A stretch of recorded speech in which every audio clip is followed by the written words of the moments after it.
ইঞ্জিনিয়ারের যত্ন দিতে হবে, হলটাকে ভালোভাবে ক্লাসরুমে ভালোভাবে, এটা হবে না এটা হবে না, ওরা আশ্চর্যভাবে দেখে রাখবে মন্ত্রী কি বলে, মন্ত্রী ভালোভাবে তুমি রাখতে বলতো না কিন্তু আজকে একটু সুন্দর হয়েছে, আজকে স্কুলটা খুব সুন্দর হয়েছে। তো সেক্রেটারি সাহেব বলছিলেন এটা কোনো কলেজের কম না, কিন্তু স্বাস্থ্য পরিকাঠামোটা আছে সেটা প্রায় কলেজের মতো করলাম। আর এত সুন্দর যদি এত ভালো একটা কম সময়ে আর যদি প্রশংসা করতে হয় এবং আপনাদের কাছে আজ থেকে স্কুলটা 8 দিন নয় বা মাসুল সাইডে নয় ছাত্র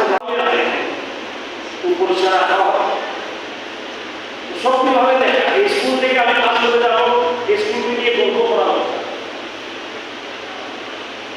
সুতরাং এই স্কুলটাকে আজকে থেকে দায়িত্ব দেওয়া হলো ছাত্রছাত্রীদের, পড়াশোনা ভালোভাবে করা, স্কুল থেকে ভালোভাবে দেখা, পরিষ্কার পরিচ্ছন্ন রাখা।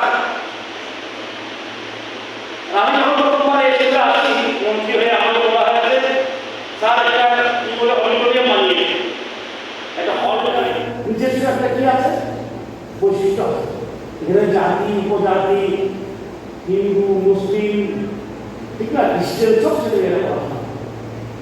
আমাকে এই স্কুলটা দেখে আমি ভালো লাগলো আমার এই কারণে, তখন আমি দেখলাম একটা ফাংশনে এসেছিলাম তখন দেখলাম এখানে হিন্দু মুসলমান খ্রিস্টান ট্রাইবাল নন ট্রাইবাল সব পড়াশোনা করছে আর ছাত্রছাত্রীর সংখ্যা অনেক বেশি।